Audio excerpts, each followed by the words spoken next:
Kalau orang membawa keris menjadi syirik karena percaya sama makhluk. Orang misalnya kejawen kalau nggak bawa keris nggak nyaman. Orang kota itu kalau nggak bawa ATM juga nggak nyaman. Itu tidak dihukumi syirik.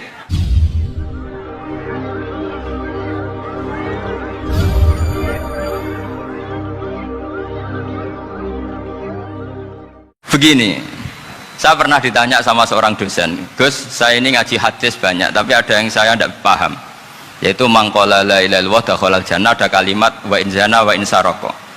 Meskipun pernah zina, pernah maling. Ini kan seakan-akan mentoleransi perzinaan dan pemalingan. Terus saya bilang, oh makna hadis itu seperti ini. Jadi kebenaran absolut, kebenaran yang mutlak itu tidak akan terganggu oleh status perilaku seseorang. Saya berkali-kali memberi contoh. Orang yang ditangkap KPK akan bilang 1 tambah 1 2. KPK-nya juga bilang 2.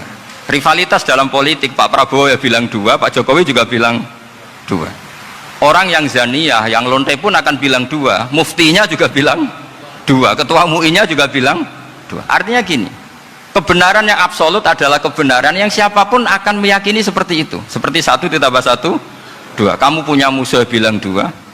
Kalau ibu-ibu ini punya maru, ya marunya bilang 2 tadi tambah mama. Nggak tahu saya terjemahnya apa tadi. Nah, kebenaran yang absolut itu kebenaran yang siapapun pasti mengakui. Dan uniknya begini, saya kalau saya pernah ngaji acara himmah, acara pondok sarang di Demak. Kalau kamu bilang 1 ditambah 1 menjadi 2, untuk mengatakan 2 itu kamu butuh hadiah enggak? Mereka semua jawab enggak. Kita semua enggak saja mengatakan tembok itu putih. Kenapa? Karena memang putih.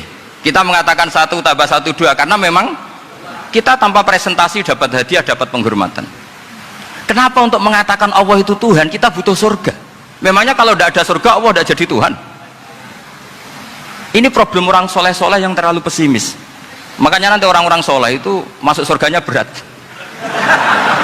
Tapi kalau orang alim lebih gampang kira-kira seperti itu. Iya, karena kan imannya lebih bagus.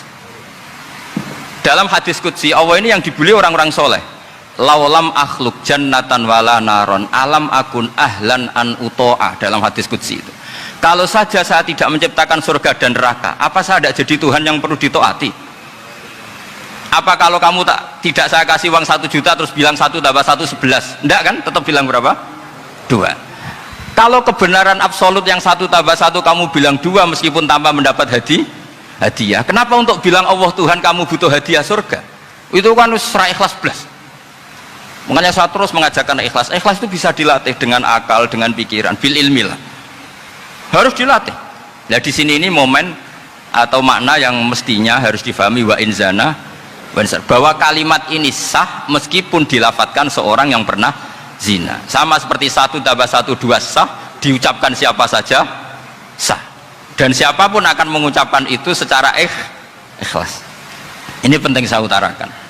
Sehingga setelah ada firqah-firqah takfiri yang mengatakan orang megang keris itu syirik, ke kuburan syirik, ini syirik. Itu salah besar. Salahnya adalah tadi kalimat-kalimat atau kebenaran-kebenaran absolut ini sudah jadi sibghata wa man ahsanu minallahi sibghah. Kalimat ini begitu absolut di hatinya orang mukmin. Sehingga ketika terganggu oleh hal-hal yang adat istiadat kayak pegang keris, kayak apa, ini tidak mengganggu. Tetap kualitas iman ini di atas keyakinan adat membawa apa keris. Kalau orang membawa keris menjadi syirik karena percaya sama makhluk. Orang misalnya kejawen kalau nggak bawa keris nggak nyaman.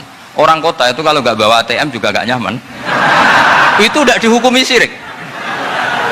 Kamu pergi lupa bawa HP nyaman enggak? Enggak, kenapa tidak dihukumi syirik?